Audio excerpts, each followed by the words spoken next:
everybody, CW here. I got something to share. A couple days ago I was at the gun store and I had some idle time. We actually had an event going on and I was walking around, and that's usually bad in a gun store. And I spied a couple of things that I've been looking for. And I've been trying not to look because I really don't need to be spending any dollars like most people. Things are tight, so I was kind of regretting that I spied these things. But one of them is something I've been after for a very long time, at more than 10 years. And I started thinking about it, and I watched a few videos on Monday, and I started thinking about it, and I realized that my biggest argument for it was the sights, and that really wasn't an argument because of something that I learned about these new guns. And here's just a sneak peek at what we're talking about. You can see I got some 454 Casull cases out there, and I got my 45 Colt dies, and if you don't know, 45 Colt dies will load 454 Casull. And then I got some dummies here made up with a few of my cast bullets and a couple of jacketed bullets. And here's my 45 Colt Ruger only bullet, cast bullet. And it's called a Ruger only because it's so long it won't fit in most 45 Colt cylinders. Well, when you hold it up next to a 454 Casull, it's just a whisker shorter, or the same with some bullets. So 45 Colt and a 454 in most actions is like shooting a 38 and a 357 or a 44 special and a 44 mag. So it's okay and it's acceptable. Sometimes you can have feeding problems with some actions, but this being such a long bullet, there is zero problems feeding. So I'm a little excited about that. I get to shoot that bullet. And really quickly here, we've got the Lee 310 grain cast bullet. We've got the RCBS 300 grain cast bullet, gas checked. And we've got the new one. This is the 452 651 325 grain cast bullet. The Lee is the winner for the me-plat, but they're all pretty good, and they're all good looking bullets, and they all function perfectly through the new gun. I know I haven't showed it to you. We're getting there. Here's a couple of the jacketed bullets. This is one that's offered that I've actually used before. I'm not new to the 454. I've actually shot a few critters with this bullet, and it's a little bit fragile. This is a 200 grain FTX. And we've got an old school 260 grain Spear, which I happen to have a few boxes of. And then a newer 300 grain XTP mag designed for the 454. All right, let's look at the gun, because I'm sure that's the part you really want to see. Stand by, let's get reset up.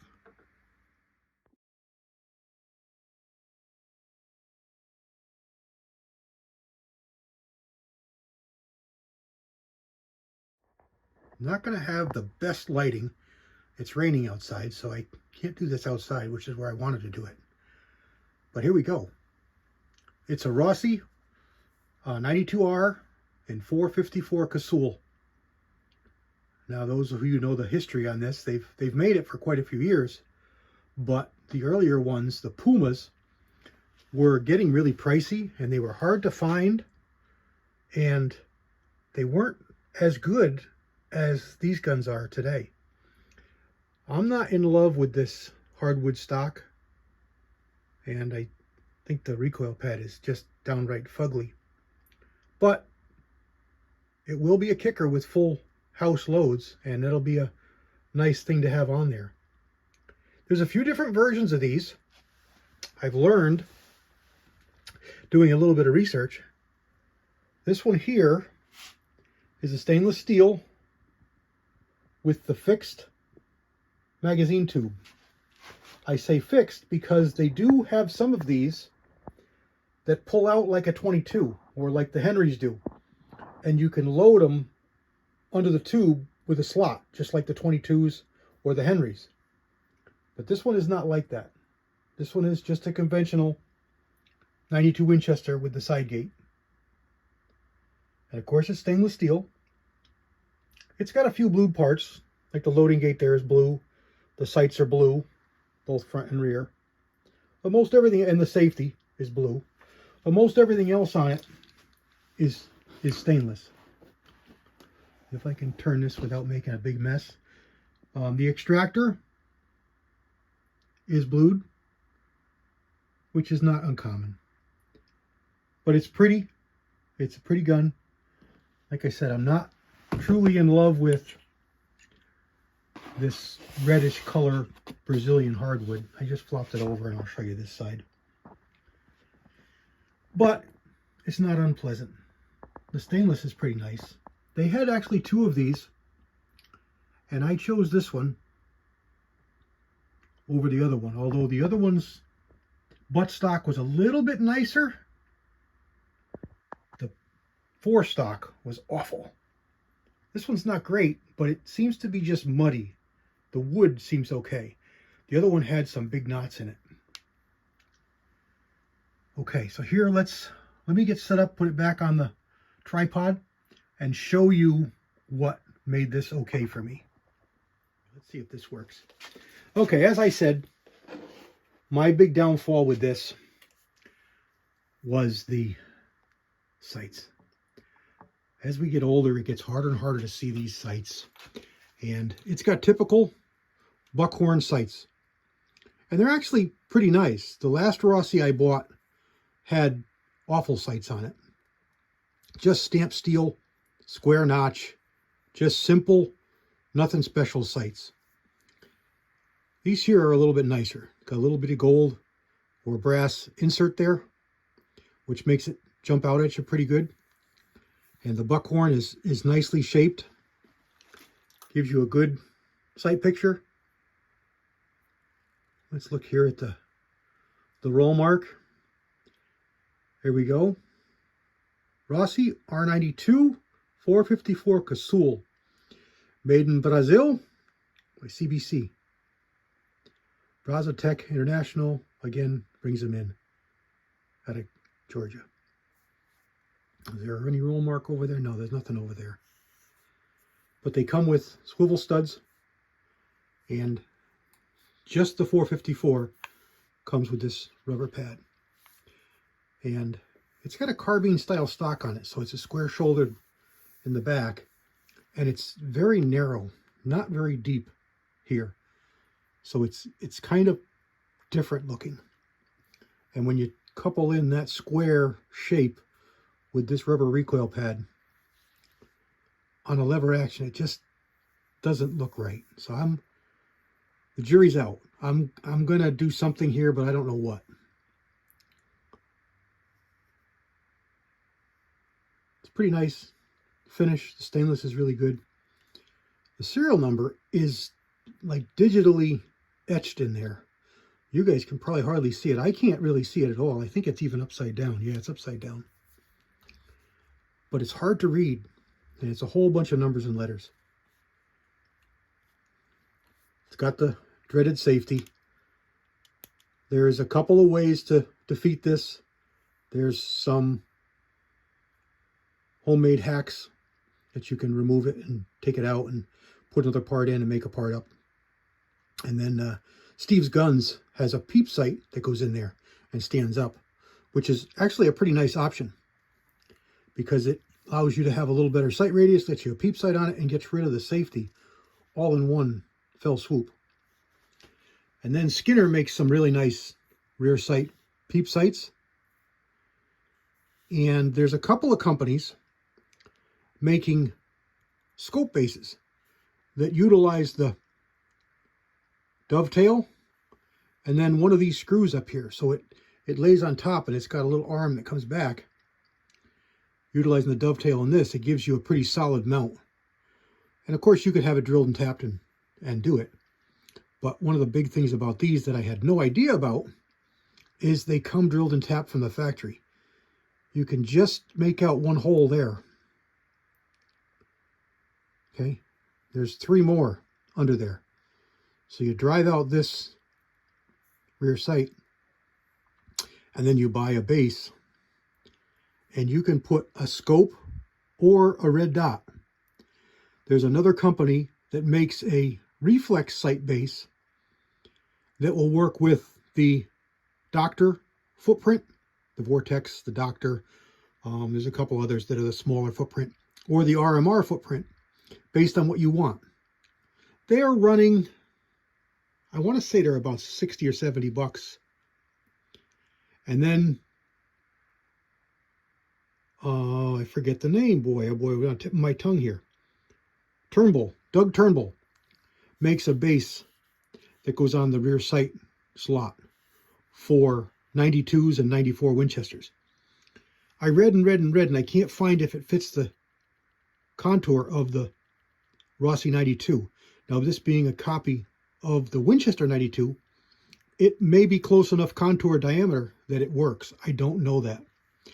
I actually have one on a Browning that I could take off and try, but I feel that utilizing these drilled and tapped holes that are already here is going to be a better option, more solid than even just using the dovetail. So that's what I'm going to do. To start out, I found a NOE base that I picked up for cheap. It was used.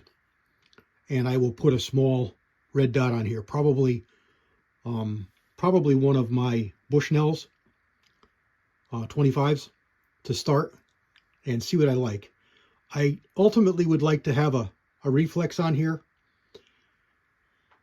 But to put a reflex on here, of course, I got 60 or 70 bucks for a base, and then a couple $100 for the reflex. So I don't really want to spend the money. I was able to pick this one up for a really good price doing some horse training.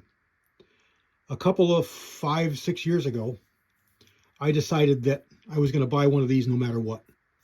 And I started looking. I was going to buy it on Gunbroker. I was going to buy it wherever I could find it.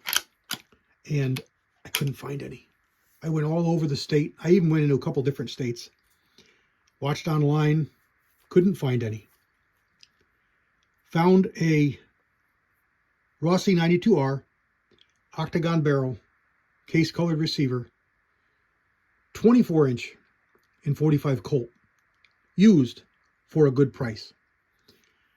I didn't buy it. I left. I kept looking. Got thinking about it. Called the guy back up. Said, "Do you still have that rifle?" He says, "Yep." I said, "Okay, I think I want it." Went down there and looked at it again, and I bought it. It's been a good rifle. It shoots really good. I've had it in a couple of videos. I did some testing with it. You guys saw it when we tried the empty cases. It would cycle empty cases. I had smoothed it up once. Somebody else had been there and smoothed it up. It was a really, really nice, good shooting rifle. I put a Tang sight on it. I put a sight blank in. The rear sight it was not drilled and tapped in that model. It was an earlier gun. And with that peep sight, with that Tang sight, I could see the front sight. I could shoot it pretty good. But it was long. It was heavy. It did everything I wanted caliber-wise. Because even this being 454, I'm probably not going to load this to full 454 potential. I've been using the 45 Colt and the Ruger level 45 Colt loads for so long. It's done everything I needed to do. I mean, I've shot right through deer end to end with some loads and some bullets. And I really don't need more. So I'm going to load it up a little bit, but I'm not going to load it up a lot. And I'm going to try and stay with all 454 brass, just to keep the chamber clean. You know I'm going to shoot some 45 Colts in it. But just like, any shorter case, you want to make sure that you keep it clean. You don't want to get that crud ring and have problems. So if you're shooting shorter, brass in a longer chamber. Make sure you keep it clean. One thing that's really nice is these are steel. They're not pot metal junk. They're steel. They're nice, solid barrel bands. Everything I've read shows this is a pretty good shooter.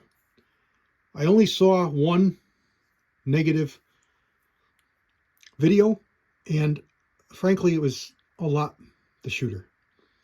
As are a lot of these. You know, we all hate to admit that we're the problem, you know. But there's all kinds of statistics out there about different things, and you know, 1 in 5 people are this, or 1 in 3 people are that, and you know, if you get together with a group of your friends, you look around the room and nobody fits that criteria. Well, maybe it's you. So none of us like to admit that it might be us that's the problem. It's just human nature. It's always the something else, or the equipment, or the conditions, or somebody else. Or so anyway, a lot of the problems that he was having, I saw them as stuff that he created. So I'm, you know, holding out good hope for this. I haven't shot it yet. I have loaded it with dummies, and it cycles perfectly with everything so far. So I have high hopes. I'm hoping to get to the range this week, do a little shooting with it. And of course, you know, I'll have a video. But there we go. 454 Casull. And if I didn't say, it's a 20-inch barrel. Pretty handsome rifle. Well, the stocks are growing on me. They're growing on me. We'll see what I do. All right. I talked a lot. Hopefully, it was entertaining. Here we go. God bless everybody. CW out.